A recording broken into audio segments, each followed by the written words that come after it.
ይደብቀዋል።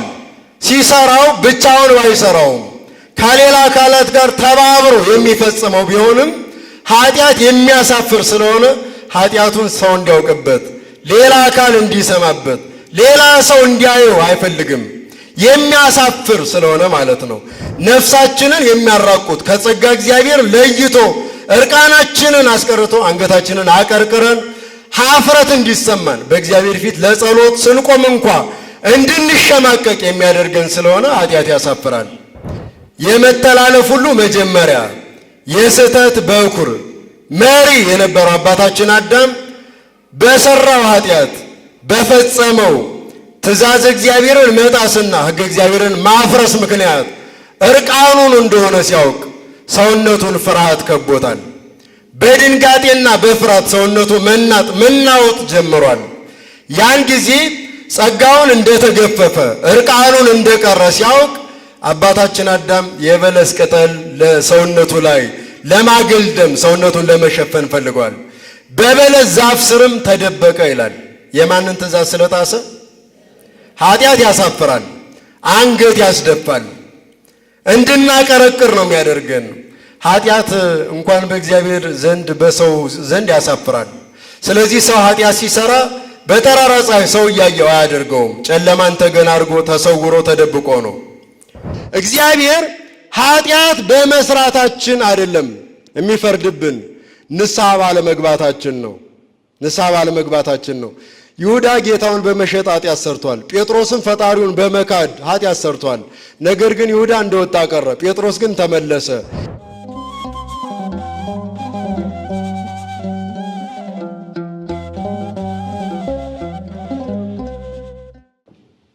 በስመ አብ ወወልድ ወመንፈስ ቅዱስ አሐዱ አምላክ አሜን። ክቡር አባታችን መላከ ብርሃን መምህር ሰሎሞን የዚህ ታላቅ ደብር ዋና አስተዳዳሪ፣ ክቡራን መምህራን ወንጌል፣ የተከበራቸው አዕይንተ እግዚአብሔር ካህናት፣ በዝማሬ የምታገለግሉ ወንድሞቻችን መዘምራን፣ ዲያቆናት፣ ቃሉን ለመስማት ስሙን ለመጥራት በቤቱ በርስቱ የተሰበሰባችሁ ኦርቶዶክሳውያን ምእመናንና ምእመናት፣ አባቶች፣ እናቶች፣ ወንድሞች፣ እህቶች በዚህ ቦታ በዚህ ሁኔታ የተሰበሰባችሁላችሁም በእግዚአብሔር ስም እንደምን ሰነበታችሁ? እንደምን ዋላችሁ? እንደምን አመሻችሁ?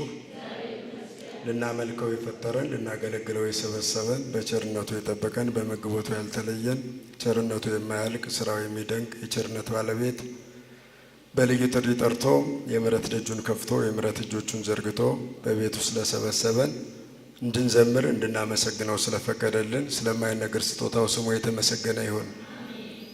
እስካሁን ነፍሳችን በዝማሬ ስትረሰርስ ቆይታለች። ዓለም በኃጢአት ያደረቀው ሰውነታችን በዝማሬው ለስልሷል። ይህን እድል የሰጠን የአባቶቻችን አምላክ ክብርና ምስጋና ለስሙ ይሁን። በቀዱ ጊዜ እግዚአብሔር እንደወደደ እንደፈቀደ ለተወሰኑ ደቂቃዎች እንነጋገራለን። እግዚአብሔር አምላካችን ለእኔ የምናገርበት አንደበት ለእናንተ ሰሚ ጆሮ አስተዋይ አእምሮ ለሁላችን በቸርነቱ ያደለን። የአባቶቻችን የነቢያት የሐዋርያት የሊቃውንትን ጉባኤ የባረከ አምላካችን ለእኛም የቃሉን ደጅ ከፍቶ በቃሉ እንዲባርከን ቅዱስ ፈቃዱ ይሆንልን። ተዘከሩ ዘንተ ወብክዩ ወነስኡ ለስሕትክሙ ተመየጡ ወሚጡ ልበክሙ። ይህን አስቡና አልቅሱ፣ ተላላፊዎች ሆይ ንስሐ ግቡ፣ ተመለሱ ልባችሁንም መልሱ። ይህ የምንነጋገርበት የትምህርታችን መነሻ የምናደርገው ቃል ነው። ቃሉን የምናገኘው በትንቢተ ኢሳይያስ ምዕራፍ 46 ቁጥር 8 ላይ ተመዝግቧል።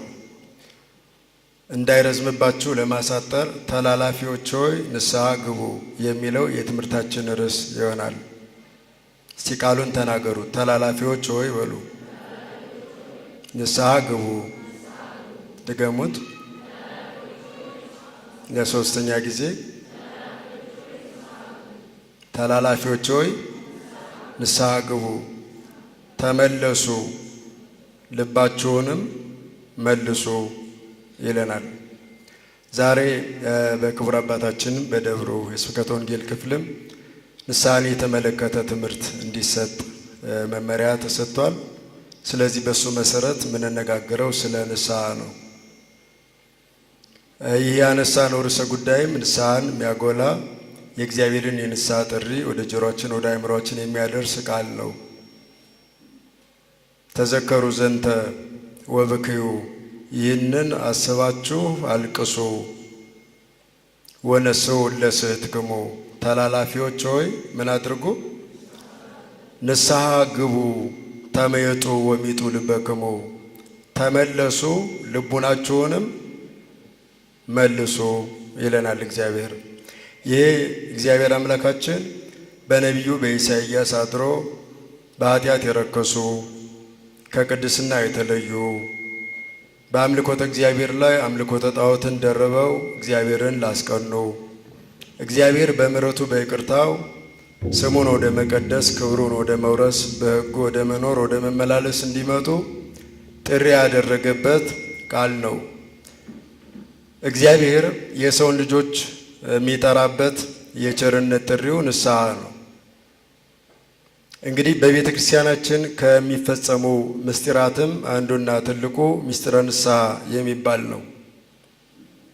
በቤተ ክርስቲያናችን ስርዓት መሰረት ሰው ሆኖ እንዲቀጥል ሰውነቱ በኃጢአት ሳይመረዝ ሳይበረዝ እንዲኖር ከእግዚአብሔር ጋር ዕለት ዕለት የሚገናኝባቸው መስመሮች አሉት። ለሰው ልጅ ዕለት ዕለት ከእግዚአብሔር ጋር ግንኙነት ከምናደርግባቸው መስመሮች የመጀመሪያው መስመር ምስጢረ ጥምቀት የሚባለው ነው።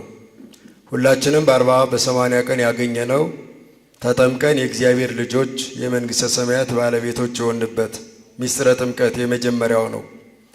በምስጢረ ጥምቀት አማካኝነት ሁላችንም የእግዚአብሔር ልጆች ሆነናል። ከሥጋ የተወለድን ሁሉ ከአብራከ መንፈስ ቅዱስ ከማኅፀነ ዮርዳኖስ ረቂቅ ልደት ከእግዚአብሔር አግኝተናል። ይሄ የመጀመሪያው ከእግዚአብሔር ጋር ግንኙነት የመሰረትንበት መስመር ነው። መጀመሪያ ሁላችንም የእግዚአብሔር ፍጥረታት ነበርን።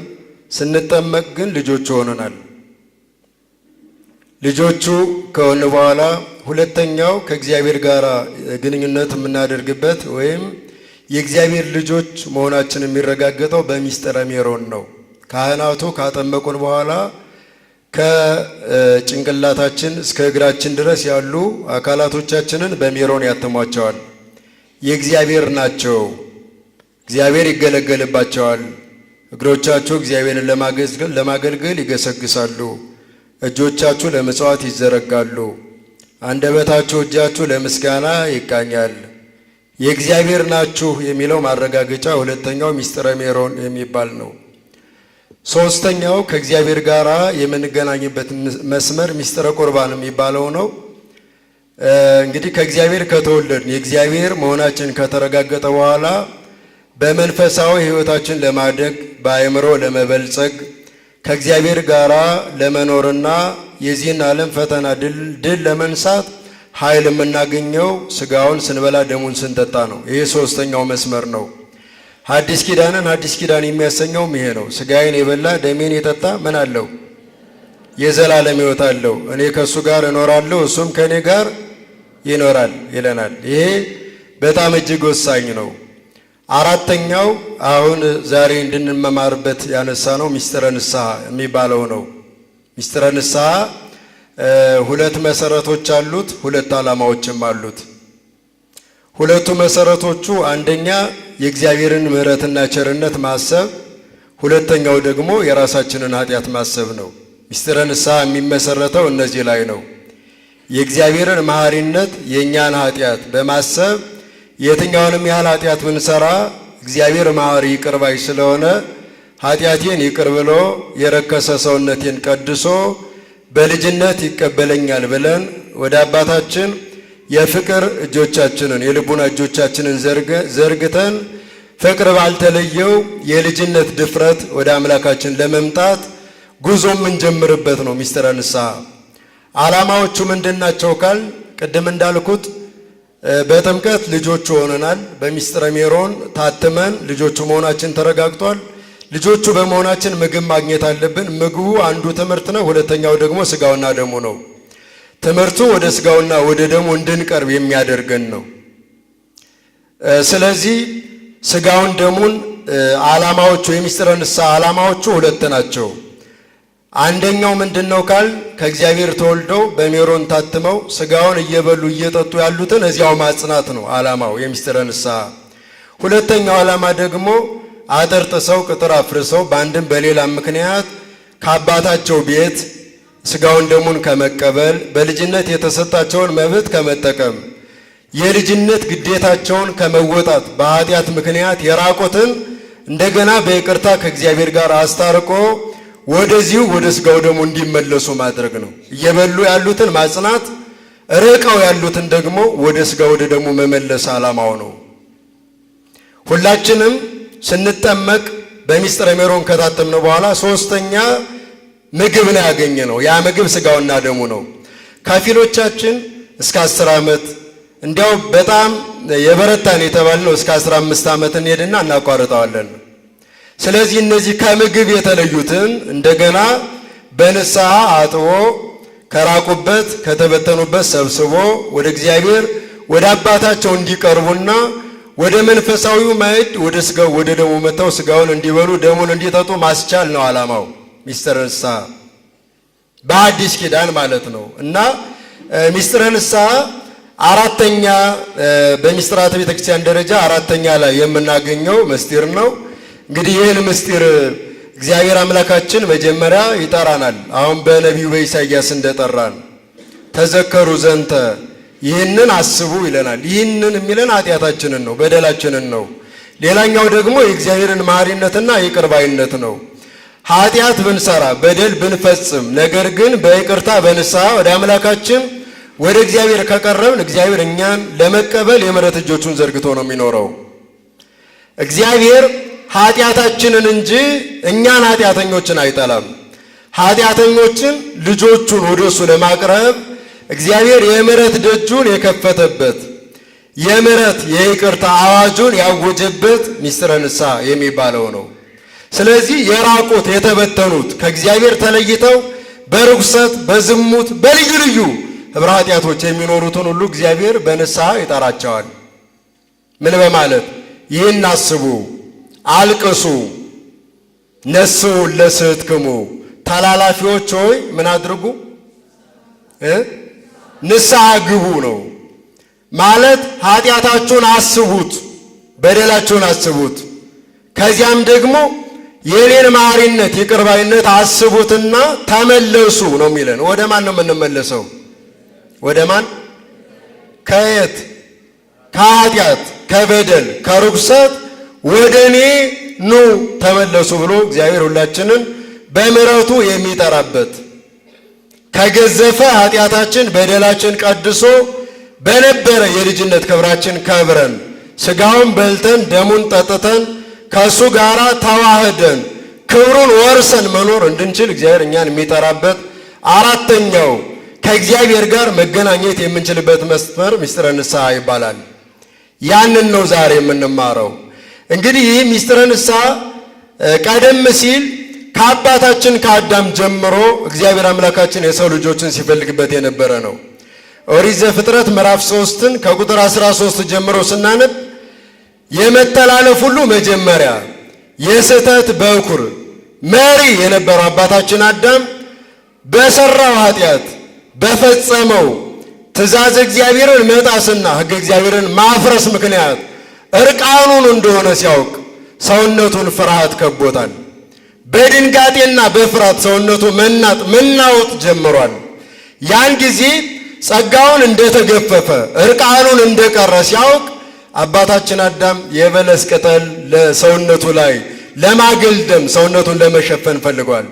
በበለስ ዛፍ ስርም ተደበቀ ይላል። የማንን ትእዛዝ ስለጣሰ? ኃጢአት ያሳፍራል፣ አንገት ያስደፋል፣ እንድናቀረቅር ነው የሚያደርገን። ኃጢአት እንኳን በእግዚአብሔር ዘንድ በሰው ዘንድ ያሳፍራል። ስለዚህ ሰው ኃጢአት ሲሰራ በጠራራ ፀሐይ ሰው እያየው አያደርገውም። ጨለማን ተገን አድርጎ ተሰውሮ ተደብቆ ነው ይደብቀዋል። ሲሰራው ብቻውን ባይሰራውም ከሌላ አካላት ጋር ተባብሮ የሚፈጽመው ቢሆንም ኃጢአት የሚያሳፍር ስለሆነ ኃጢአቱን ሰው እንዲያውቅበት፣ ሌላ አካል እንዲሰማበት፣ ሌላ ሰው እንዲያየው አይፈልግም። የሚያሳፍር ስለሆነ ማለት ነው። ነፍሳችንን የሚያራቁት ከጸጋ እግዚአብሔር ለይቶ እርቃናችንን አስቀርቶ አንገታችንን አቀርቅረን ኀፍረት እንዲሰማን በእግዚአብሔር ፊት ለጸሎት ስንቆም እንኳ እንድንሸማቀቅ የሚያደርገን ስለሆነ ኃጢአት ያሳፍራል። ያን መተላለፍ የፈጸመው አባታችን አዳም ከበለስ ዛፍ ስር ከበለስ ቅጠሎች ስር ለመደበቅ ፈለገ። ከእግዚአብሔር መደበቅ ይቻላል? ከሰው ይቻላል፣ ከእግዚአብሔር ግን አይቻልም። ምክንያቱም እግዚአብሔር ሁሉን ያያል። ትሬይ ኩሎ ነው የሚለው፣ ሁሉን ታያለህ፣ የሚጋርድህ የሚከለክል የለም ነው የሚለው። እግዚአብሔር አምላካችንን ሁሉን የሚያይ ነው። እኛ ሰውን የምናየው አፋዊ ማንነቱን ነው። አሁን እኔ ቆሜ የሁላችሁንም ፊት አያለሁ፣ ልባችሁን ግን አላውቅም። እናንተም የእኛን ፊት ታያላችሁ፣ በእኛ ፊት ለፊት ያላችሁ፣ የእኛን ልብ ግን አታውቁትም። የእኛን ልብ የሰራነውን ኃጢአት የፈጸምነውን በደል የእኛንም የእናንተንም ማን ያውቀዋል? እግዚአብሔር ያውቀዋል። ግን እናፍራለን። በኃጢአታችን ምክንያት እንሸማቀቃለን፣ አቅም እናጣለን። በሰው ፊትም በእግዚአብሔር ፊትም ለመቆም አቅም የሚያሳጣ ነው ኃጢአት። በጣም ከባድ ነው። ስለዚህ አዳም ያንን የበለሱን ዛፍ ጥግ አድርጎ ለመደበቅ በፈለገበት ሰዓት በኦሪት ዘፍጥረት ምዕራፍ 3 ቁጥር 13 ላይ እንደተመዘገበው እግዚአብሔር አምላካችን የጎልማሳ ሰው ኮቴ እያሰማ ድምፅ እያሰማ አይቲ ሃሎ ከአዳም አዳም ሆይ ወዴት ነህ እያለ አዳምን እየፈለገው መጣ ይላል። አያችሁ፣ አዳም የሰራውን ኃጢአት አስቦ ኃጢአቱን አምኖ ወደ እግዚአብሔር ወደ አባቱ እንዲቀርብ መሶሩ መደበቁ ሊያድነው የማይችል መፍትሄ ሊሆን የማይችል መሆኑን እያመለከተው አዳም ሆይ ወዴት ነህ ሲል ጠራው ይላል። አምላካችን ሁላችንን በቸርነቱ ወደሱ ይጥራል። አዳም ሆይ ወዴት ነህ? ያለበት ጠፍቶት አይደለም፣ የት እንደተደበቀ አውቆ ወደሱ እየመጣ ነው። አዳም ሆይ ወዴት ነህ? በምን አይነት አኗኗር ነው እየኖርክ ያለው? ምንድነው ያደረግከው እያለው ነው። ያን ያጠፋውን ጥፋት የተሳሳተውን ስህተት እንዲያምንና ወደ እግዚአብሔር እንዲቀርብ ድል እየሰጠው ነበር ፈለገው። ስለዚህ አዳምም ያው በቀጥታ ኃጢአቱን ለመናገር ባይደፍርም እንዲህ ብሏል። ራቁቴን ስለሆንኩ ፈራሁ። ምን ስለሆንኩ አለ? ራቁቴን ስለሆንኩ ስለተራቆትኩ ፈራሁ። ድምፅህን በገነት ሰማሁ። እንዘ ታንሶሱ ውስተ ገነት፣ በገነት የእግርህን ኮቴ ሰማሁት፣ ፈራሁ፣ እነሆም ተሸሸኩ አለ። አትብላ ያልከውን ዕፀ በለስ በላህን ብሎ ጠየቀው። ይሄ ማለት የሰራውን ኃጢአት ደፍሮ መናገር መናዘዝ እንዲችል እድል እየሰጠው ነው። በምሕረቱ በቸርነቱ እየፈለገው ኃጢአቱን እንዲያምን ደግሞ እያበረታታው ነው። የንስሐን መንገድ እያሳየውና እየመራው እንደሆነ እናያለን። አትብላ ያልከውን ዕፀ በለስ በላህን ሲለው አዎ ዕፀ በለስን በላው ብሎ ኃጢአቱን ከመናገር ይልቅ ትርዳ ብለህ የሰጠኸኝ ሴት አበላችኝና በላዋልና ኃጢአቱን በቀጥታ መናገር ሲገባው ማንንም ጨመረ? ክስ ጨመረበት። ትርዳ ብለህ የሰጠኸኝ ሴት እሷ አበላችኝ። ንስሐ እንደዚህ አይደለም። የትኛውንም ኃጢአት ከማንም ሰው ጋር እንስራው፣ ሌሎችን መክሰስ፣ የሌሎችን በደል መዘርዘር፣ ሌሎችን በእግዚአብሔር ፊት ከሰን ማቅረብ ሳይሆን ያጠፋነውን ጥፋት የበደልነውን በደል በእግዚአብሔር ፊት መናዘዝ ነው፣ መጸጸት ነው። አዎ በላው ይቅር በለኝ ማለት ይችል ነበር። ነገር ግን ትርዳ ብለህ የሰጠኝ ሴት እሷ አሳሳተችኝና ምን አልኩ አለ። ከእሷ ኃጢአት ይልቅ የማንን ኃጢአት አጎላው ማለት ነው። እሷ ባታሳስተኝ ኖሮ አልበላም ነበር፣ እሷ ለመውደቄ ምክንያት ባትሆን አልወድቅም ነበር እያለ የራሱን ጥንካሬ ለመውደቁ ለመሳሳቱ ምክንያት ግን የሆነችው ሔዋን መሆኑን አሳይቷል። ነገር ግን እግዚአብሔር በዚህ መልኩ አዳምን ጠርቶታል፣ ወደ እሱም አቅርቦታል። ከዚያ በኋላ የምሕረት ቃል ኪዳን ለአዳም ሰጥቶታል። ከዚያን ጊዜ ጀምሮ የአዳም ልቡና በንስሐ በመጸጸት ተከቦ ነው የኖረው። አባቶቻችን መተርጉማን አልቦቱ ካልዕ ህሊና ለአዳም ዘእንበለ ብካይ ላዕለ ኃጢአቱ፣ አዳም ኃጢአቱን እያሰበ ከማልቀስ በቀር ሌላ ሐሳብ አልነበረውም ነው የሚለው። ዕለት ዕለት ኃጢአቱን እያሰበ ያለቅስ ነበር። የማንን ይቅርታ እየፈለገ? ለመተላለፉ፣ ላጠፋው ጥፋት፣ ለስህተቱ ይቅር የሚለው ፈጣሪው ካለመኖር ወደ መኖር ያመጣው አምላኩ እንደሆነ በመረዳቱ ኃጢአቱን እያሰበ እንባውን እያፈሰሰ ከተዘክሮተ እግዚአብሔርና ኃጢአቱን ከማሰብ ሳይለይ ዘመኑን አሳልፏል። አባቶቻችን 100 ዘመን አለቀሰ ብለው ጽፈዋል። ቀሌምንጦስ በተባለው የቅዱስ ጴጥሮስ ደቀ መዝሙር መጽሐፍ ተመዝግቧል። ከገነት ከወጣ በኋላ ያለማቋረጥ ኃጢአቱን እያሰበ 100 ዓመት አልቅሷል። ስንት ዓመት አልኳችሁ? እምብዛ ሐዘኑ ረሳ ገነተ እንተነበረ። ከሐዘኑ ብዛት የተነሳ ይኖርባት የነበረውን ጣዕም፣ ተድላ፣ ደስታ የተሞላባትን ገነት እስኪረሳ ድረስ ኃጢአቱን እያሰበ ያለቅስ ነበር። ማን ይቅር እንዲለው? ንስሐ ማለት ያ ነው። እግዚአብሔር ይቅር እንዲለን፣ በደላችንን እንዲደመስሰው፣ ሰውነታችንን እንዲቀድሰው፣ የራቀ ማንነታችንን ይቅር ብሎ ርስቱን ገነትን መንግሥተ ሰማያትን እንዲያወርሰን ኃጢአታችንን አስበን ማልቀስ ነው። ከሰው ኃጢአት ከእግዚአብሔር ምሕረትና ቸርነት አይጠፋም። ሰው የትኛውንም ያህል ንጹሕ ነው ብንለው ስህተት አያጣውም። እግዚአብሔር ደግሞ መዓቱ የራቀ ምሕረቱ የበዛ ይቅር ባይ ስለሆነ በደላችንን ለመደምሰስ ሰውነታችንን ለመቀደስ በንስሐ ወደ እሱ መቅረባችንን ይፈልገዋል። ስለዚህም አዳምን ድምፀ ሰኮና የኮቴ ድምፅ እያሰማ አዳም ወዴት አለህ እያለ የፈለገው በንስሐ ወደ እሱ እንዲቀርብ እንደሆነ ዛሬም የትምህርቱን የኮቴ ድምፅ ወደ ጆሮአችን ወደ አእምሮአችን በመምህራን በአባቶቻችን በካህናቱ አማካኝነት ዕለት ዕለት ወደ ጆሮአችን እንዲደርስ ማን እየጠራን ነው? ማን እየጠራን ነው? ስለዚህ ሲጠራን እምቢ ወይስ እሺ? አዳም ወዴት ነህ ሲባል አዳም ዝም ጸጥ ብሎ አልተደበቀም። ጸጥ አላለም። ምንድን ነው ያለው? ኮቴን ሰማው፣ ድምፅህን ሰማው፣ በገነት ስትመላለስ ሰማው፣ ራቆቴን ስለሆንኩ ፈራው ብሎ ድምፁን አሰምቷል። ድምፁን ለሚያሰማው ለሚጠራው እግዚአብሔር እንደተደበቀ በዚያ በኃጢአት እንደተሸፈነ ሊቀር አልፈለገም። ስለዚህም እግዚአብሔር ኃጢአቱን ይቅር ብሎ በደሉን ደምስሶ በአዳም ንስሐ ምክንያት ከሰማይ ወርዶ ከድንግል ተወልዶ ለሁላችን ቤዛ ሆኗል። በመስቀል ተሰቅሎ ሥጋውን ቆርሶ ደሙን አፍሶ እምንበላው ሥጋውን እምንጠጣው ደሙን በቸርነቱ ሰጥቶናል። ለዚህ መሰረቱ የአዳም መመለስ ነው። አባቶቻችን የአዳምና የዲያብሎስ ኃጢአት ልዩነት የለውም ይላሉ። ዲያብሎስም አምላክ መሆን የፈለገው፣ አዳምም ምን መሆን የፈለገው? ልዩነቱ ዲያብሎስ አልተመለሰም፣ አዳም ግን በንስሐ ተመልሷል። ዲያብሎስ አልቅሶ ለመመለስ ፈቃደኛ አልነበረም። አዳም ግን እንባውን አፍሶ 100 ዘመን አልቅሶ ወደ ፈጣሪው ተመልሷል። ይቅርታና ምሕረቱን አግኝቷል። ንስሐ የእግዚአብሔር የምሕረት ጥሪ እኛ ልንሰማው የሚገባ ልንሰማው ብቻ ሳይሆን ልንተገብረው፣ ልንፈጽመው፣ ልንኖረው የሚገባ ነው። የነቢያትን ትምህርት አንድ በአንድ ብንዘረዝረው የሰው ልጆች በንስሐ ወደ እግዚአብሔር እንዲቀርቡ መጣራት ነው። ሌላ ምንም ምክንያት የለውም።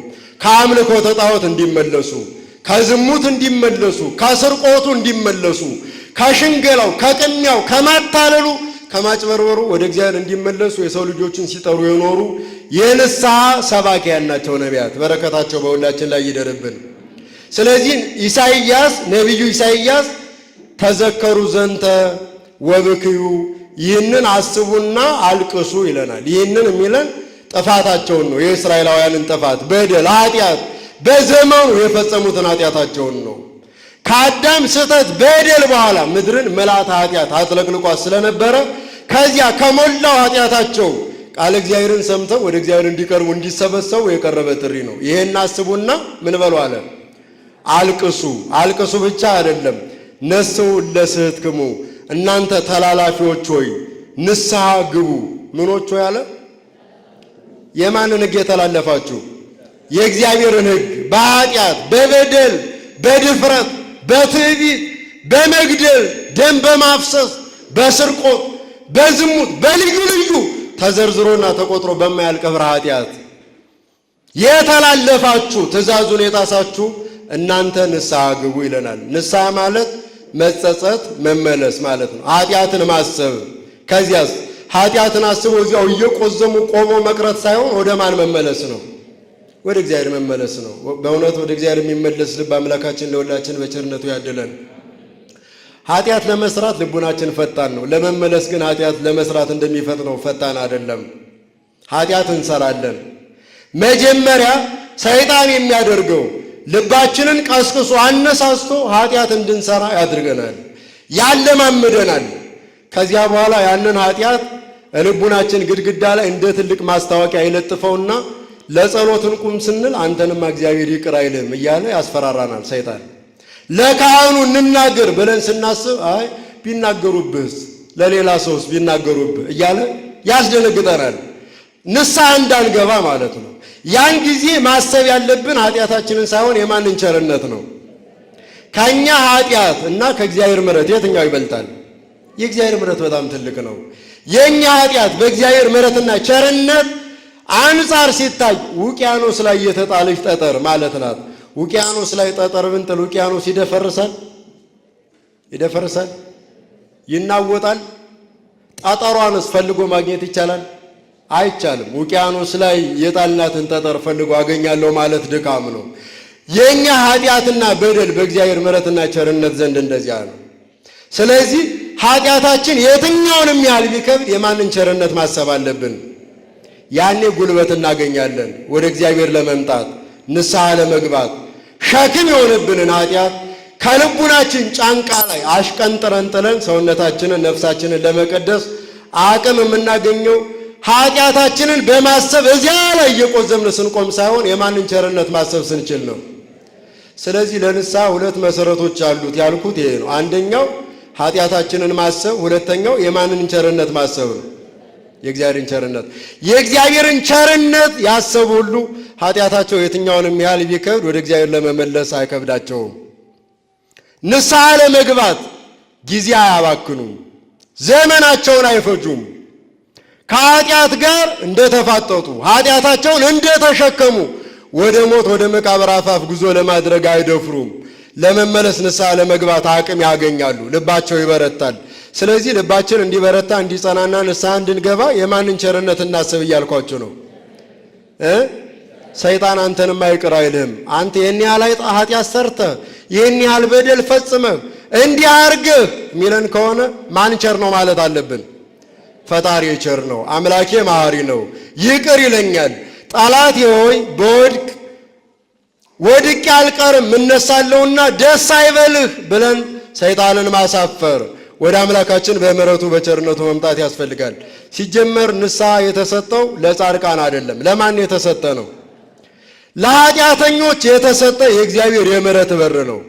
እግዚአብሔር የራቁ የጠፉ የባከኑ የባዘኑ ልጆቹን ለመቀበል የምሕረት እጆቹን ዘርግቶ እቅፍ አድርጎ ሊቀበላቸው በምሕረቱ የምሕረት እጆቹን ዘርግቶ ልጆቹን የሚጠራበት የምሕረትና የይቅርታ በር ነው ንስሐ። ይሄ ደግሞ ለኃጢአተኞች የተሰጠ ነው፣ ለጻድቃን አይደለም። ይህን በደንብ ማሰብ ያስፈልጋል። ለዚህ አባቶቻችን ዕለት ዕለት ቅዳሴው ሲቀደስ ስንሰማ ለነሰ ለኃጥአን ለመማርከነ ውእተ አሚረ ትሰመይ መሐሬ ወለጻድቃን እሰ ምግባሮሙ ትምህሮሙ ወትየስዮሙ በከመ ጽድቆሙ ይትስክር ለነ አበሳነ ዘትካት ፍጡነ ይርከበነ ሳይልከ እግዚኦ። ጻድቃንን ከስራቸው የተነሳ ትምራቸዋለህ፣ እኛን ኃጥአንን ብትምረን ግን ያን ጊዜ መሐሪ ትባላለህ። ስለዚህ የቀደመ በደላችንን አታስብብን፣ ደምስስልን ብለን እግዚአብሔርን እየለመን እየተለማመጥ ወደ እግዚአብሔር የምንቀርብበት የእግዚአብሔር የምሕረት በር ነው። ይህን የተከፈተውን የምሕረት በር የማንጠቀመው ከሆነ እንጠፋለን። እግዚአብሔር ኃጢአት በመስራታችን አይደለም የሚፈርድብን፣ ንስሐ ባለመግባታችን ነው። ንስሐ ባለመግባታችን ነው። ይሁዳ ጌታውን በመሸጥ ኃጢአት ሰርቷል። ጴጥሮስም ፈጣሪውን በመካድ ኃጢአት ሰርቷል። ነገር ግን ይሁዳ እንደወጣ ቀረ፣ ጴጥሮስ ግን ተመለሰ። ጴጥሮስ እዚያ ሊቃነ ካህናቱ ግቢ ሰተት ብሎ ከገባ በኋላ ያለው ሰልፍ አስፈራው፣ አስደነገጠው። ያ መከራ የበዛበት ፈተና የበዛበትን ግቢ ባየ ጊዜ ተመሳስሎ እሳት ለመሞቅ ቀረብ አለ ይላል። በዚያ ሁኔታ ላይ ያልጠበቀው ጥያቄ ገጠመው። አንተ የናዝሬቱ ኢየሱስ ደቀ መዝሙር ነህ፣ አነጋገር ያስታውቃል አሉት። ኧረ እኔ ይህን የምትሉትን ሰው አላውቅም፣ ይህን የምትሉትን ሰው አላውቅም ሲል ማንን ካደ? ካደ። በቃ ሙልጭ አድርጎ የእጁን በረከት የቃሉን ትምህርት የሰማ አንተ የሕያው እግዚአብሔር ልጅ ክርስቶስ ነህ ያለው ቅዱስ ጴጥሮስ ኧረ እኔ ይህን የምትይውን አላውቅም አለ። የዶሮውን የጮት ድምፅ ከሰማ በኋላ ግን ወወፃ ጴጥሮስ አፋ ወበከየ ብካየ መሪረ ጴጥሮስ ከሊቃነ ካህናቱ ግቢ ወጣ ብሎ ምርር ብሎ አለቀሰ ይላል። አሁን ቅድም ኢሳይያስ ያለውን ፈጸመው። ይህንን አስባችሁ ምን በሉ? አልቅሱ። ተላላፊዎች ሆይ ምን አድርጉ? ንስሐ ግቡ ያለውን ቃል ፈጸመው። ምርር ብሎ አለቀሰ። ታዲያ ምርር ብሎ ያለቀሰውን ጴጥሮስን እግዚአብሔር እንደተቀበለው ማረጋገጫው ጌታችን ሞትን ድል አድርጎ ከተነሳ በኋላ ለማርያም መግደላዊት ተገለጠ። ሂዱና መነሳቴን ለጴጥሮስና ለደቀ መዛሙርቴ ንገሩ ሲል እናየዋለን።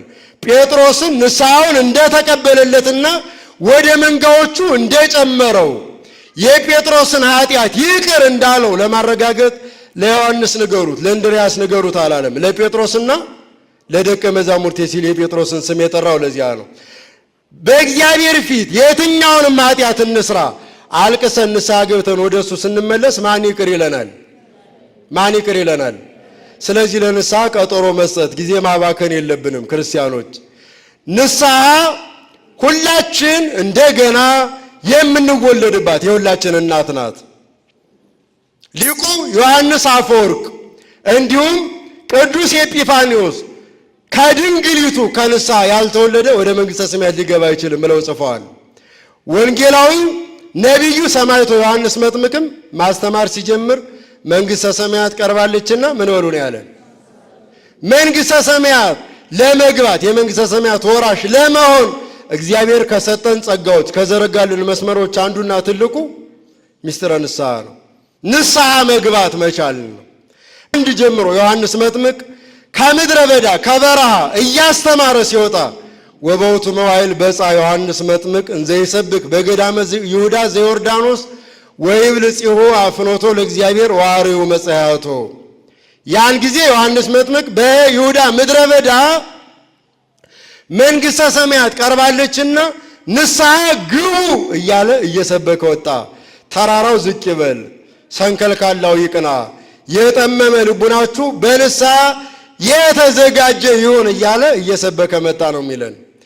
ቁጥር 8 ላይ የማቴዎስ ወንጌል ምዕራፍ 3 ቁጥር 8 እንዲህ ነው የሚለን፣ ግበሩኬ እንከ ፍሬ ሰናይ ዘይደልወክሙ ለንስሐ፣ ለንስሐ የሚገባ ፍሬ አድርጉ። እስኪ በሉት ይህን ቃል፣ ለንስሐ የሚገባ ምን አድርጉ? ለንስሐ የሚገባ ፍሬ አድርጉ። የወንጌላዊው የነቢዩ የሰማዕቱ የዮሐንስ ስብከት ዋነኛው የስብከቱ አስኳል ምስጢረ ንስሐ ነበር። ምክንያቱም አምላክ ሰው ሆኗል፣ ሰው አምላክ ሆኗል። መንግሥተ ሰማያትን ሊሰጣችሁ አምላክ ሰው ሆኖ ወደ እናንተ ቀርቧል። መንግሥተ ሰማያት በንስሐ ሊሰጣችሁ ተዘጋጅቷል።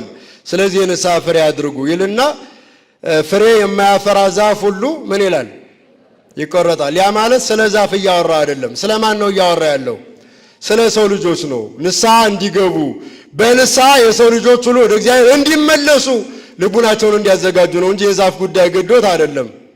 የዛፍና የችግኝ ጉዳይ አይደለም። ርዕሰ ጉዳዩ ፍሬ የማያፈራ ዛፍ ሁሉ ምን ይላል? ንስሐ የማይገባ ሰው ሁሉ ምን ይላል? ይሞታል፣ በሞት ይጠራል። ሞተ ሥጋ ሞተ ነፍስ ይገጥመዋል።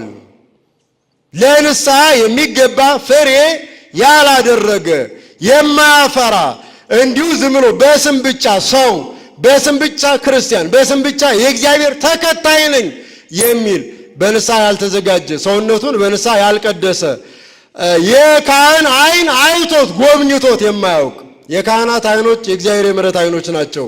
የእኛን ሕይወት የሚያይባቸው የሚጎበኝባቸው ወደ ራሱ የሚያቀርብባቸው ናቸው እና ፍሬ የማያፈራ ዛፍ ሁሉ ይቆረጣል፣ ወደ ምን ይጣላል ይላል? ወደ እሳትም ይጣላል። ወደ እሳት እንዳንጣል ምን ማድረግ ነው የሚጠበቅብን? ንስሐ መግባት፣ የንስሐ ፍሬ ማፍራት ነው። ይህንን ባለራእዩ ቅዱስ ዮሐንስም እንዲሁ ይነግረናል። በራእዩ ምዕራፍ 2 ከቁጥር 5 ጀምሮ ነስእንከ እመሰይ ነሳይከ እመጽእ ወአድለቀልቃ ለማኅቶትከ እምነ መካና፣ ንስሐ ግባ፣ ንስሐ ባትገባ ግን መቅረዝህን ከራስ ላይ አፈርሰዋለሁ አጠፋዋለሁ ይለናል። ንስሐ ግባ፣ ንስሐ ባትገባ መቅረዝህን ማለት ሕይወትን ከመኖር ወደ አለመኖር አጠፋዋለሁ ነው የሚለን። ስለዚህ እንዳንጠፋ በነፍስም በስጋም እንዳንጠፋ ምን ማድረግ አለብን? ምን ማድረግ? ንስሐ መግባት። ወደ ማን መቅረብ ነው? ወደ እግዚአብሔር መቅረብ። ኃጢአትን በደልን ማጠብ፣ ሰውነትን ማንጻት፣ መቀደስ፣ ማዘጋጀት የመንግስተ ሰማያት ወራሽ ለመሆን ብቁ ሆነን ራሳችንን የምናዘጋጅበት መንገድ ምስጢረ ንስሐ ነው። ይህን የሰጠን አምላካችን ስሙ የተመሰገነ ይሁን። ዮሐንስ መጥምቅ ብቻ አይደለም ጌታችንን ማስተማር ሲጀምር በዚሁ ቃል ነው ማስተማር የጀመረው። የጌታችን ትምህርት የሚጀምረው በወንጌል በማቴዎስ ወንጌል ምዕራፍ 4 ቁጥር 17 ላይ ነው። 40 መዓልት 40 ሌሊት ጾሞ ከገዳመ ቆሮንቶስ ከወጣ በኋላ ዮሐንስ መጥምቅ ወደ ወህኒ በተጣለበት ጊዜ ጌታችን መምህርነቱን ተቀበለና መንግስተ ሰማያት ቀርባለችና ምን በለው አለ። እንዲህ ነው የጀመረው።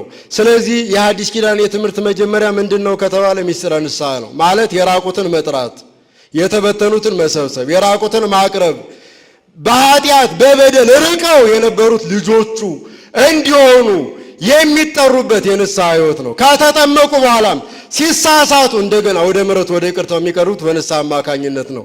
ስለዚህ ምስጢረ ንስሐ በጣም እጅግ ትልቅ እግዚአብሔር ከሰጠን የቸርነት ስራዎች ስጦታዎች አንዱና ትልቁ ነው። ይህን ጸጋ ሰጥቶናል፣ መጠቀም የኛ ድርሻ ነው ክርስቲያኖች። ስለዚህ በዚህ የንስሐ መንገድ እንድንመላለስ ከኃጢአት ነፃ እንድንሆን እግዚአብሔር አምላካችን ይፍቀድልን። ጌታችን በምስጢረ ንስሐ ትምህርቱን ከጀመረ በኋላ አፈጻጸሙንም አሳይቷል። እንዴት እንደሚፈጸም በማቴዎስ ወንጌል ምዕራፍ 8 ከቁጥር 1 ጀምሮ ስናነብ ከተራራው ሲወርድ አንድ ለምጻም ወደሱ ቀርቦ ብትወድስ ልታነጻኝ ይቻላል ሲል ለመነው ይላል። ለምጽ ማለት ሰውነት ላይ ይወጣ የነበረ በብሉይ ኪዳን እንደ ኃጢአት የሚቆጠር ከሰው የሚለይ እንደዚህ በዘመናችን እንደነበረው እንዳስጨነቀን ኮሮና ኳራንቲን ውስጥ የሚያስገባ የህመም አይነት ነው። ለምጽ ተላላፊ በሽታ ነው። ኃጢአትም ተላላፊ ነው አይደለም? ከእግዚአብሔርም ከሰውም የሚለይ ነው። ከመላእክት ኅብረት ከእግዚአብሔር ልጅነት የሚያረቅ ነው ኃጢአት። ስለዚህ ያ ለምጻም ቀርቦ ጌታችንን ሲለምን ጌታችን ወይቤሎ ፈቅድ ንጻ ልትነጻ እወዳለሁ ንጻ አለው። ወሰፋዲዮ ወገሰሶ እጆቹን ዘርግቶ ለምጹ እንዳሰሰለት ወነጻም ለምጹ በጊዜያ ያን ጊዜ ከለምጹ ነጻ ይላል ያ ለምጻሙ። ይህን ካደረገ በኋላ ሁር ወአፍትን ርእሰከ ለካህን ወአብ መባከ በእንተ ዘነጻከ በከመ አዘዘ ሙሴ ሂድና ራስህን ለካህን ምን በላል አሳይ፣ ለካህን አስመርምር አለው ነው የሚለን። ኃጢአት ህመም ነው፣ ህመም በሽታ ነው፣ ደዌ ነው። ሐኪሞቹ ደግሞ ካህናት ናቸው። መድኃኒቱ ስጋውና ደሙ ነው። መድኃኒቱ ስጋውና ደሙ ነው። ስለዚህ በኃጢአት በሽታ የታመምን ሁሉ ራሳችንን ለማን ማሳየት አለብን? ለካህን በንስሐ በጸጸት መተን ኃጢአታችንን አስበን የእግዚአብሔርን ምሕረት በልቡናችን ላይ አምላካችን ይቅር እንደሚለን አምነን ራሳችንን ለካህን ማሳየት ነው። የንስሐን አፈጻጸም ያለ ክህነት ሊፈጸም እንደማይችል ጌታችን አስተምሯል። ስለዚህ ነው የንስሐ አባት የምትይዙት። ሁላችንም የንስሐ አባት እንይዛለን። ንስሐ መግባቱ ላይ ነው ትንሽ ዳር የምንለው፣ ወደ ኋላ የምንለው ንስሐ መግባቱ ላይ ምን ነው ቁረብ እንጂ ወደ ስጋ ወደ ደሙና እንጂ ሲባል ኧረ እኔ ገና ነኝ ይላል። ከሞት ጋር ቀጠሮ ያለው ይመስል መቼ እንደምንሞት እናውቃለን? አናውቅም። ከሞት ጋር ቀጠሮ ያለው ሰው የለም። የሞት መድኃኒት ደግሞ ምንድን ነው?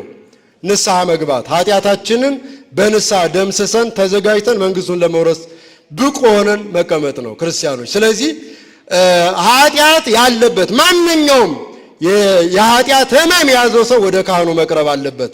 ይህን ያልኩት እኔ አይደለሁም፣ ጌታችን ነው ያለው። ሂድና ራስህን ለካህን ምን በላለው አፈጻጸሙን ያሳየን። ለምጽ የኃጢአት ምሳሌ ነው።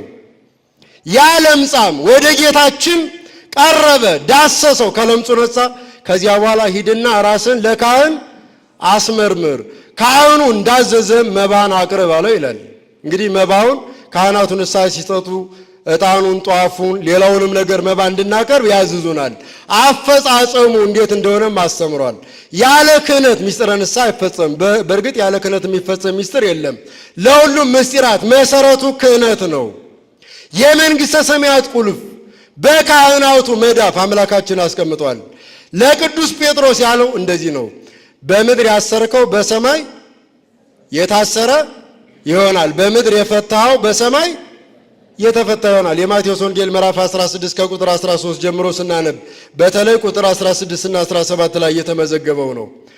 የንስሐ ስርየተ ኃጢአት የምናገኝበት የካህናቱ ስልጣን የመንግሥተ ሰማያት ቁልፍ ለካህናቱ ተሰጥቷል። የእኛን በኃጢአት የተዘጋ ሕይወት ከፍተው ከእግዚአብሔር ጋር እንዲቀርብ፣ እንዲገናኝ፣ እንዲታረቅ የሚያደርጉ የታመመውን ሰውነታችንን የሚያክሙ ከመድኃኒቱ ጋር የሚያገናኙ ናቸው አባቶቻችን።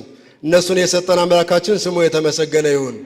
ስለዚህ ማንኛውም ታማሚ ወደ ሐኪሙ ሲሄድ የሚደብቀው የህመም አይነት አለው ወይ? ሐኪም የማያየው የሰውነት ክፍል አለ? የትኛውንም ያህል የሚያሳፍር ቢሆን ከሐኪም የምንሰውረው ሰውነት እንደሌለን የትኛውንም የሚያሳፍር ኃጢአት ብንሰራ ከካህኑ መሰወር የለብንም። ለምን? ልንታከም ነው። ድህነትን ሕይወትን ልናገኝ ነው ንስሐ የምንገባው። ስለዚህ ወደ ካህኑ ቀርበን ኃጢአታችንን ታማሚው ለሐኪሙ በዝርዝር እንደሚናገረው እኛም ኃጢአታችንን በዝርዝር ለማን መናገር አለብን? ለካህኑ። ያ ነው ንስሐ ክርስቲያኖች፣ ያ ነው ንስሐ። ስለዚህ ታማሚው ለሐኪሙ በሽታውን በዝርዝር ካቀረበ በኋላ ከሰማው ካደመጠው በኋላ መሳሪያውን ሊጠቀም ይችላል። ናሙና፣ ደም ወይም ሌላ ነገር ወስዶ ያ ታማሚው የነገረው እና በመሳሪያው ያገኘው ውጤቱን በደንብ ካረጋገጠ በኋላ በህመም ይሄ ነው ብሎ መድኃኒት ሳይሰጥ ቢሸኘው ታማሚው ይጠቀማል? አከመው ይባላል? አገር ያሰለች ቀማኛ ሰው ከሆነ ቀማኛነቱ ድብቅ ነው? የታወቀ እኮ ነው። ከካህኑም አያመልጥም። ካህኑም የማህበረሰቡ አካል ነው፣ ሊያውቀው ይችላል በአንድም በሌላም። እሱን መተን መንገሩ ብቻ አይደለም፣ ዋናው መድኃኒቱን ማግኘት ነው።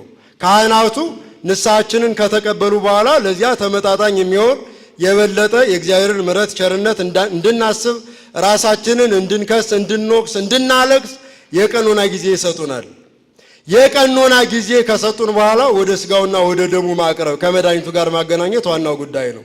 አንዳንዱ በቃ ድንገት ገዳም ይሄድና የማያውቀው ካህን ፈልጎ ኃጢአቱን ተናግሮ ለሌላ ጊዜ ለጸሎተ ፍታት እንኳን አይሄድም፣ ወደ ስጋ ወደ ደሙ አይቀርብም። ያ ማለት ኃጢአቱን ተናገረ እንጂ ስርየት አላገኘም። ስርየት የምናገኘው ምን ስናደርግ ነው? ስጋውን ስንበላና ደሙን ስንጠጣ ነው። ቀኖናችንን ስንጨርስ ወደ ካህኑ ተመልሰን እንመጣለን። ታመን መድኃኒቱን እየተጠቀምን ወደ ሐኪሙ ለቼካፕ እንደምንሄደው ማለት ነው። ለውጡ ምን ያህል ነው? ህመሙ ከሰውነት ይርቋል ብለን ለቼካፕ ወደ ሐኪሙ እንደምንሄደው ቀኖና ተቀብለን ኃጢአታችን ከተናገርን በኋላ ከምክረ ካህን አንለይም። ስጋውን ደሙን ወስደን ፍጹም ስርየተ ኃጢአት እስከምናገኝ ድረስ የካህኑ ክትትል ከኛ ጋር አለ። ከዚያም በኋላ ይተውናል ማለት አይደለም። ስጋውን እየበላን ደሙን እየጠጣን እንድንቀጥል ያደርገን ነው። ስለዚህ ይህ ለኃጢአተኞች ለኛ ኃጢአት ለሰራ ነው በደል ለፈጸም ነው የተሰጠ የእግዚአብሔር የቸርነት ስጦታ ነው። ይህን ባይሰጠን እንደወጡ ይቅሩ ቢል ኖሮ በጣም ችግር ነበር። በማቴዎስ ወንጌል ምዕራፍ 9 ከቁጥር 9 ጀምሮ ስናነብ የምናገኘውን አንድ ቃል የበለጠ ይህን ስለሚያጎላው እሱን ልናገር። ጌታችን ወንጌላዊ ማቴዎስን ከቀራጭነት በጠራበት ጊዜ ከብዙ ኃጢአተኞች ጋር በማዕድ ተቀመጠ ይላል። እንጀራውን ፈልጎ ወይስ ኃጢአተኞችን? ንገሩኝ እስኪ። ማንን ፈልጎ ነው እዚያ የተቀመጠው? እንጀራማ 5 እንጀራ አበርክቶ 5000 ሕዝብ የሚመግብ አምላክ ነው። የዓለም መጋቢ ነው፣ እንጀራ ፍለጋ አይደለም። ከሰማይ የወረደው ከድንግል የተወለደው ኃጢአተኞችን ፍለጋ ነው። ኃጢአተኞችን ለመቀደስ ነው። ስለዚህ ከነሱ ጋር ቁጭ ባለበት ሰዓት ጸሐፍት ፈሪሳውያን ተመለከቱ። ወደ ደቀ መዛሙርቱ ቀረብ አሉና ዝሰ ኃጥአነ ይትዌከፍ፣ ይህስ ኃጢአተኞችን ይቀበላል ወይበል ምስለ መጸባን ወኃጥአን፣ ከኃጢአተኞች ጋራም አብሮ ይበላል በማለት በጌታችን ላይ ማጉረምረም ጀመሩ ይላል።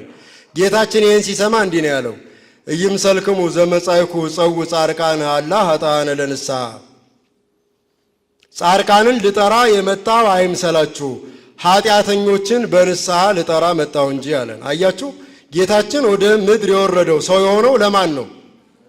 ንስሐን የሰጠው ለማን ነው? ለኃጢአተኞች ነው። ስለዚህ ለኛ ከሆነ የተሰጠን እድል መጠቀም የኛ ድርሻ ነው። ክርስቲያኖች መቼም ኃጢአት የለብንም አትሉኝም። እኛም እናንተም ሁላችንም ኃጢአት በደል እንፈጽማለን። እግዚአብሔርን በኃጢአት እናስቀይመዋለን። ስለዚህ አስቀይመነው ትእዛዙን ጥሰን ሕጉን አፍርሰን ፈቀቅ ስንል ልጆቼ ኑ ብሎ እኛን ፍለጋ እግዚአብሔር ከኛ ጋራ ይቀመጣል። ይጠራናል ሁል ጊዜ። ኃጢአተኞችን በንስሐ ልጠራ መጣው እንጂ ጻድቃንን ልጠራ የመጣው አይምሰላችሁ ነው ያለን። ስለዚህ በሉቃስ ወንጌል ምዕራፍ 15 ከቁጥር 1 ጀምሮም የተጻፈውን ብታነቡት ይሄንኑ ይነግረናል። የጠፋው ልጅ ታሪክ ተመዝግቧል። የጠፋው ልጅ ሀብት ንብረቱን አባክኗል። ከአሳማዎች ጋር ተሰማርቶ ነበር። የሚበላው ሲያጣ መከራ ሲጸናበት ወደ አባቴ ቤት እመለሳለሁ ብሎ ነበር የወሰነው። መጀመሪያ ጥፋቱን አመነ፣ አሰበ፣ አመላለሰ፣ ውሳኔ ላይ ደረሰ። ወደ አባቴ ቤት እሄዳለሁ፣ አባቴንም ከልጆች እንዳንዱ ልትቆጥረኝ አይገባም፣ ከባሪያዎች ካገልጋዩ እንዳንዱ ቁጠረኝ እለዋለሁ ብሎ ወስኖ ወደ አባቱ ቤት መመለስ ጀመረ። ወደ አባቱ ቤት መመለስ ሲጀምር ወደ አባቱ ቤት በር ሲቀርብ አባቱ ከሩቅ ሲያየው እየሮጠ ሄዶ ተቀብሎ አቅፎ ሳመው ይላል። አያችሁ፣ እኛም ኃጢአት ሰርተን እግዚአብሔርን አሳዝነን በኃጢአት ርቀን ኖረን ወደ አምላካችን ለመመለስ በንስሐ ተዘጋጅተን ስንመጣ አምላካችን እቅፍ አድርጎ በምሕረት ሁላችንን ይቀበለናል። ስለዚህ እንዲቀበለን ከፈለግን እኛ ለመምጣት መወሰን፣ ኃጢአታችንን አስበን ማልቀስ፣ ንስሐ መግባት፣ ልቡናችንን ወደሱ መመለስ የኛ ድርሻ ነው። ከካህኑ ጋር መመካከር፣ መማርና ያን ትምህርት ተግባራዊ ማድረግ መፈጸም የኛ ድርሻ ነው የሚሆነው። አባቶቻችን ያን ድርሻ ለመወጣት ሰብስበውናል። የኛን ድርሻ ለመወጣት ደግሞ እግዚአብሔር አምላካችን ሁላችንን በቸርነቱ ይርዳን። ተዘከሩ ዘንተ ይህን አስቡና ወብክዩ አልቅሱ ወነስሑ ለስሕተክሙ እናንተ ተላላፊዎች ሆይ ምን አድርጓለን? ንስሐ ግቡ፣ ተመየጡ፣ ተመለሱ፣ ወሚጡ ልበክሙ ልቡናችሁንም መልሱ ነው የሚለን። ስለዚህ ገጸ ልቡናችንን ወደ እግዚአብሔር መልሰን ንስሐ ገብተን ስጋውን በልተን ደሙን ጠጥተን መንግስቱን እንድንወርስ እግዚአብሔር አምላካችን ይፍቀድልን። ዕድሜ ለንስሐ ዘመን ለፍስሐ ይስጠን። ሐዋርያው ወንጌላዊው ሉቃስ የጻፈውን አንድ ጥቅስ የትምህርታችን መደምደሚያ እናድርገው። የሐዋርያት ሥራ ምዕራፍ 3 ቁጥር 19 ላይ እንዲህ ተብሎ ተመዝግቧል። ወይመጽእ መዋዕለ ሳይል እምቅድመ ገጹ ለእግዚአብሔር ከእግዚአብሔር ዘንድ የይቅርታ ዘመን እንድትመጣላችሁ ነሱ ወተጠመቁ ወይደመሰስ ለክሙ ጌጋይክሙ ንስሐ ግቡና ተጠመቁ ኃጢአታችሁም በደላችሁም ይደመሰሳል ይለናል። አምላካችን በደላችን እንዲደመሰስ ሰውነታችን እንዲቀደስ ወደሱ በንስሐ ጠርቶናልና በንስሐ በቤቱ እንድንኖር ይፍቀድልን። ስብሐት ለእግዚአብሔር ወለወላዲቱ ድንግል ወለመስቀሉ ክቡር። ይቆየን። ደህና እምሹ፣ ደህና አደሩ። ውድ የሳሌም ሚዲያ ቤተሰቦቻችን ሳምንታዊ የሳሌም ሚዲያ ፕሮግራሞችን አስታውቃችሁ ስብከቶችንና ትምህርታዊ ወንጌሎችን የሚያገኙበት ሳሌም አትሮንስ ዘወትር ሐሙስ ምሽት 2 ሰዓት፣ የተለያዩ ቅዱሳንን ገድል ተአምራትና ስንክሳር የሚያገኙበት ሳሌም ወንጌል ዘወትር ማክሰኞ ምሽት 2 ሰዓት፣ በምንወዳቸውና በምናከብራቸው ዘማሪያን የሚዘመሩ መዝሙራት የሚያገኙበት ሳሌም ዝማሬ ዘወትር እሁድ ምሽት 2 ሰዓት። እነዚህንና የመሳሰሉ ፕሮግራሞችን ለማግኘት ሳሌም ሚዲያን ሰብስክራይብ በማድረግና ለወዳጅ ዘመዶ በማጋራት ከኛ ጋር ይሁኑ።